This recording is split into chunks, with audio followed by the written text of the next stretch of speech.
Hello, buddy. Welcome back to Top Rope Rowdy, episode 141. Part 4, The List. I'm Mike Hogan. And I'm just a guy. And let's start off with the top 10 new tag teams that failed miserably in the WWE. Number 3, the new Midnight Express. Whether it was the pairing of Dennis Caudry and Randy Rose, Dennis Caudry and Bobby Eaton, or Bobby Eaton and Stan Lane, which is my favorite. Mine is too. The Midnight Express was an incredibly popular tag team in the southern part of the U.S. for most of the 80s. Though the team had various members and pairings throughout the decade, the Express found success everywhere they went. Led by Jim Cornette, the Midnight Express competed in multiple promotions throughout the 80s. Yes. Most notably the Jim Crockett Promotions and World Championship Wrestling. The team never made it to the WWF until 1998. We'll be getting to that soon in the Monday Night Wars. When a new version was introduced for the first time in nearly a decade, formerly known as Bob Holly, Mr. Sparkplug, if you will, and Bart Gunn of the Smoking Guns. Respectively, they were known now as Bombastic Bob and Bodacious Spot. Formed the new Midnight Express and were also managed by Jim Cornette. Which didn't help. No. Like most tag team recreations that came before them, the new Midnight Express went straight to the bottom despite winning the NWA Tag Team Championships. The team was so bad, Cornette truly believed the entire gimmick was a rib by Vince McMahon. And judging by their lack of success, it probably was a rib. Yeah. It was god-awful. Bart Gunn did not recover from it, but Bob Holly did. He did. Thank goodness. But yeah, it was... He became hardcore, thank goodness. Awful. Awful, awful, awful. I mean, the names were horrible. At least you have beautiful Bobby Eaton and Sweet Stanley. Those names are normal. Yes. Bombastic and Bodacious, that's not normal. That's man, I know. He literally looked up in synonyms for different names. He's like, oh, that's good. Yes. That's good. Well, next time on the tag teams that fell miserably, number 2, the New Blackjacks. Which we were talking about earlier, as the Yes. Stalker had defeated the man known as Justin Hall Bradshaw. Yes. Could they recover from that team? Thank God they... One of them did. The other one yes. kind of just went, he was about to retire anyway. Yeah, he fought. He went back to WCW, was a West Texas redneck. Okay, so he didn't recover. Hey, their little rap song was good about hating rap. It's crap. Rap is crap. Which is ironic because they're rhyming, Yes. but they hate rap. It's very ironic. But now let's go ahead. I think this is your turn, right? Yes, it is. Let's go ahead and finish up the list of the Top Rope Rowdy Cruiserweight Tournament Superstars, 49 through 64. We have Dean Ambrose, Trent Seven, Lindsay Dorado, Kalisto, Pete Dunne, Eric Young, Okada, Kyle O'Reilly, Tyler Breeze, Kenny Omega, Finn Balor, Johnny Mundo, the Brian Kendrick, C.S. Almas, Dolph Ziggler, and P.J. Black. Not PN News. That is your 64 superstars. In Huge the tournament. names. Huge. Next week we'll start round 1. And we will see who will advance. Huge. And who will fall to the side. Such tiny people for a huge tournament. It is huge. It's huge. Huge. Huge. Huge. Huge. It's huge. Wow, don't do it. Don't you dare. Ah! Behind the scenes, you have no idea what's happening. Right Yes, now we're going to do the 10 most unlikely main event acts in the WWE history. And number 6 right here, this big man, Mr. Ass. Not Billy Gunn, but boy, did he have a big old ass. Large rumpus. Rikishi. Once one of the WWE's most popular babyfaces, Rikishi fell victim to an incredibly misguided heel turn in the year of 2000. I did it for The Rock. I did it for The Rock. Yes. Nobody bought the company's jovial, dancing fat guy, someone capable of attempting to murder Steve Austin in cold blood. Because he ran him down with a car. Stone cold blood. Oh, look at you. And when he was revealed as the man who ran stone cold over Rikishi's career, plummeted. It plummeted right into a truck full of hay. A truck is. He went from Too Cool's dance partner to a ruthless heel overnight, and his popularity evaporated. That's an interesting word they use it. Rikishi was immediately thrust to the main event scene, wrestling Austin at No Mercy of 2000, involving himself in a WWF champion, The Rock's business, before WWE panicked and revealed Triple H as the mastermind behind the Austin incident. So Rikishi couldn't do it on his own. It was Triple H's idea. Rikishi fought 5 other men, that's what we were just saying, for the WWF Championship in a Hell in a Cell match at Armageddon 2000 in Birmingham, Alabama, but was chokeslammed from the top of the cage onto a flatbed truck that had hay on it. He later won the right to enter the 2001 Royal Rumble at the number 30, but his main event heel run had already imploded by then. Rikishi turned face again at the end of the year, but his botched push completely killed his career, and he was never over again. Yes. Until he came out dancing with the Usos. And he was over again. Just needed to dance with his twins. Yeah. After carrying their bags, so. Thank goodness that the twins' heel turn went okay. It went really okay, because the penitentiary is going over real well. Day 1 is H. Awful. It is. But next time, on the 10 most unlikely main event acts in WWE history, we're going to go to number 5. Who we just talked about, Hardcore Bodacious Bob. Bodacious Bob, Spark Plug Bob Holly. Yes. The list goes on, but he got his neck broke by Brock Lesnar and then put him into the main event picture.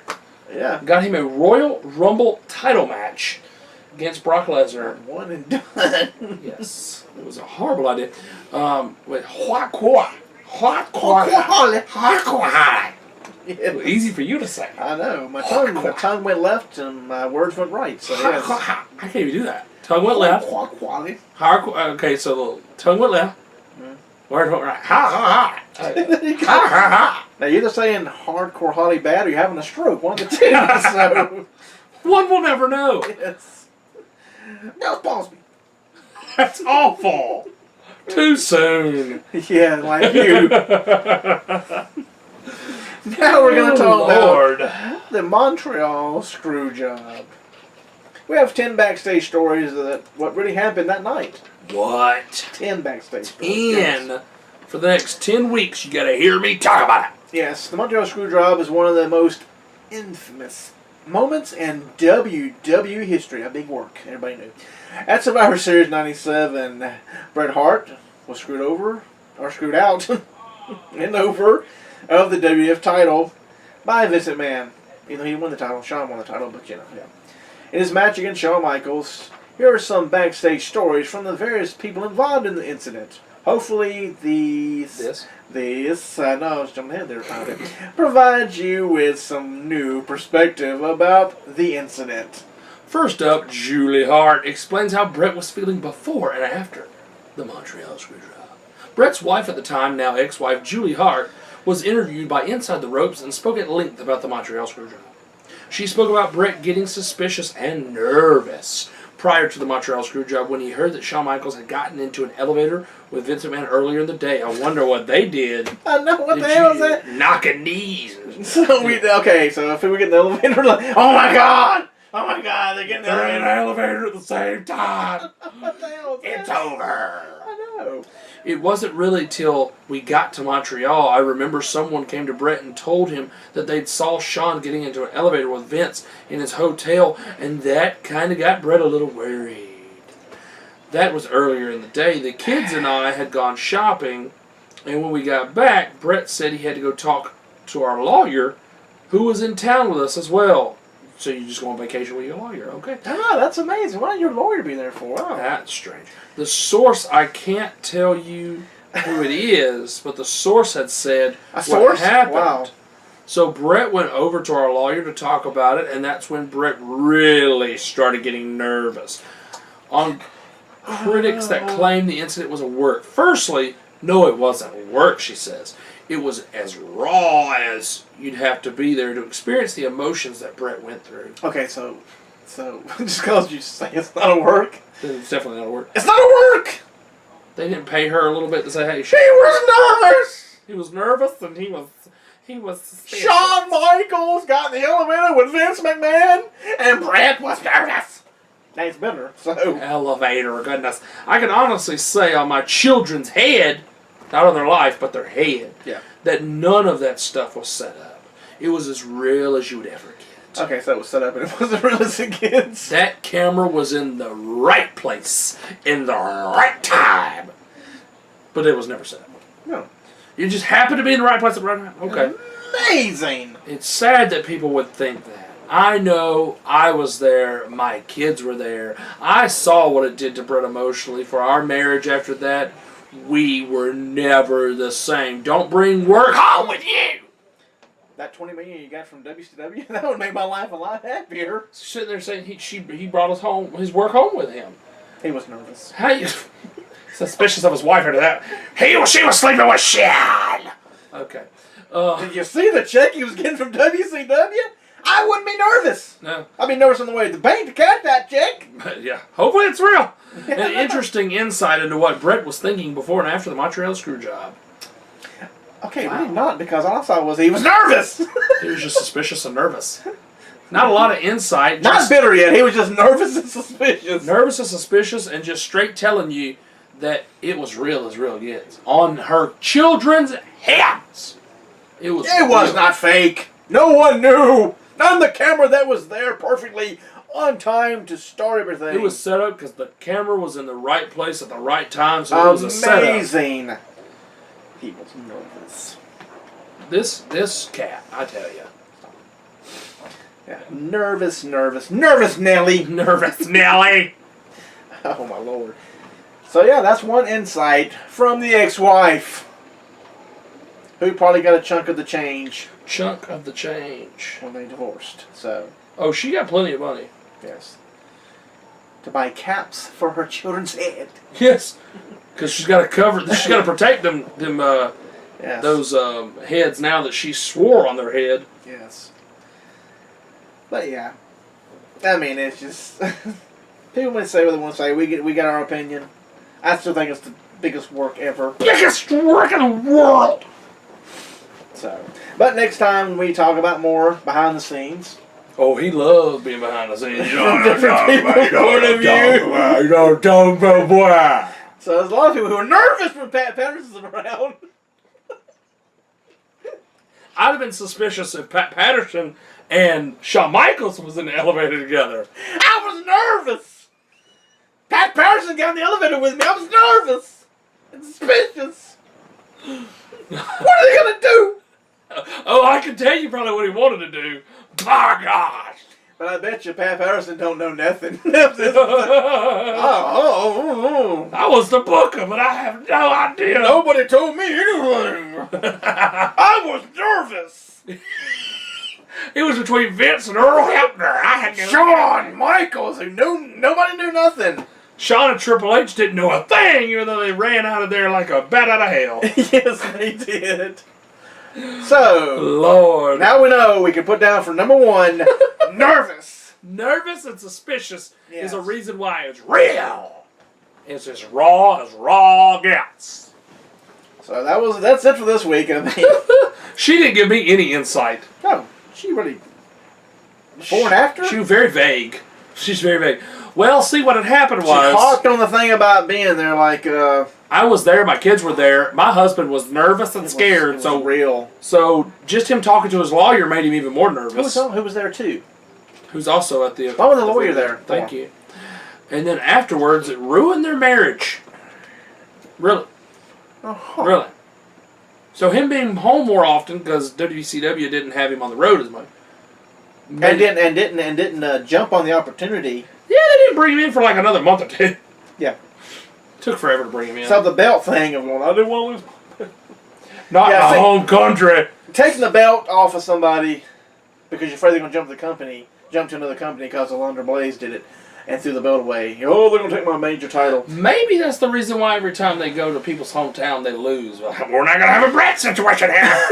You'll lose every time you're in Mexico, Ray. Yes, I know. Your head will come out of your booty, Jim Ross, every time we're in Oklahoma. So Oklahoma. many things. You know, Vince was afraid he was going to take the title and leave. Lord. With it. They were in the middle of a lawsuit with the Lunch Blaze thing, so Eric's like, I would have not done that. And plus, he didn't get put on TV. It was another few weeks before he even left the company. Yeah, it was a while. And it wasn't right away. And if you're a real professional, it don't matter where the hell you're supposed to be wrestling. If they say you do the job, you do the job. And Brett, you're a real professional. And guess what you did? You did the job. You played it off perfectly. We got you to go to WCW. You became, if they would have played right with you, you could have been a bigger star there as you were in the WWE. And true. Vince became Mr. McMahon, one of the evilest characters ever in WWE. And DX got even bigger because of all that. Yes. So, sounds all pretty smart to me. And plus the film crew doing the filming from that behind the shadows. They just happen to be there at the same time, huh? Yeah. That's hey, that would probably sell a lot of DVDs. Or was that Beyond the Mat? No, that was Wrestling with Shadows. Wrestling with Shadows. Yes. It was like a Bret Hart documentary, wasn't it? Yes. Yeah. How convenient. Isn't that weird? And the lawyer's there.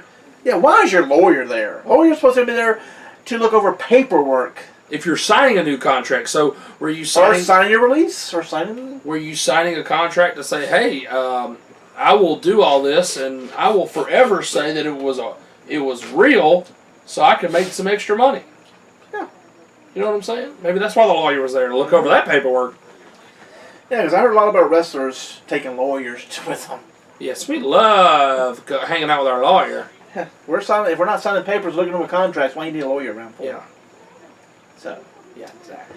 Very interesting. Well, I have to see what Pat Patterson has to say, but I got a funny feeling that Pat don't know nothing. Not a thing. Mom is the word. Yes, because he loves his job. Mm-hmm. I was as shocked as you were. I was nervous because Brett got beat. All I know is when the shit started flying, we got the hell out of Dodge there. We flee back to America immediately. Because destroying property, too. you know, if he's leaving the company, then he should have been sued for destroying property. Destroying, because he destroyed the monitors and he was ripping the ring apart and all that kind of stuff. So. And he punched McMahon in the face, and McMahon... But behind the scenes that I don't think nobody saw. Exactly. Yeah, nobody saw that, but he was... But he had a black eye. Yes. Huh. And, he didn't sue him for assault? No, man, why would you... Even though it was a film crew that was there? I would sue somebody, they assaulted me. Yeah. You're supposed to do the job. You work for me. I told you to lose the belt. You punched me? I'm going to sue your ass. I'm going to take some of that WCW money that you're getting. And also, if my memory serves me right, I think there was a camera on Vince when he got spit on. No weird. How convenient to have a camera on the situation. That's also assault too, isn't it? Could be if you want to. To a certain degree, I think. Yeah, but to have a camera on somebody when they get spit on by somebody who's very disgruntled, who's very bitter now, who wasn't nervous anymore because the cat eye was out of the bag. So, yes. Yeah. So this little 10-part here. Ought to be pretty interesting to hear from these people's point of view. Mom is the word, remember. Yes. So, Roar number 1 of the week, nervous. But join us next time. Suspicious. And suspicious, yeah.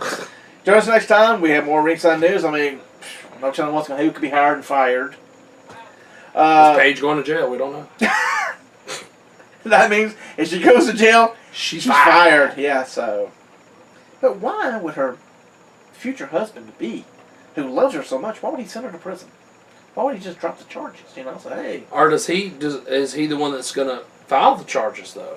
Because it sounds like they were going, the police said they went to the district attorney about it. I thought he loves her, though. He might say, well, it was a lover squad. I thought it was endless love here. Yeah, they were doing so well. Yeah. She even proposed to him. I know, I thought they were supposed to get married. Maybe he'll take her last name. That's already been done! Gosh darn it. And it buries the guy. The person's buried now. But we're going to do pro wrestling. Their last name's Knight, right? Paige's family. Yeah. Alberto Knight. All right. It's got a ring to it. Alberto El Knight. El Knight. I don't know. They may say hell no because they stripped his title. They took the title off him that he owns from their family wrestling company. Oh, they let him win a belt there? Yes, and they took it. They stripped him of the title. They don't even like you. Why did they let him win a belt? Because Publicity. the baby daughter. I Said, guess please she's baby. let him win. Yes. And Daddy-O said, "Oh, you want to slap my daughter around? Strip you of the title." Like he really cares. We've got proof. Proof that he beat her. We're going to knock off. Yeah, I know. Haven't seen the proof I yet. haven't seen it. We're going to knock off 2 more names out of the greatest, the GOAT tag team. Go tag teams. We're going to get rid of talk about another terrible new tag team. The new Blackjacks. We're going to talk about another unlikely main event act. And the Cruiserweight tournament begins in part 3. Plus so much more. So much more, as always. So come on back next time to Top Rope Rally. I'm Mike Hogan. I'm just a cat. Well, you might hear Justin Cotter say... Hi, hi, hi. Hi, hi. Hey, that'll work. Clear! Hi, hi.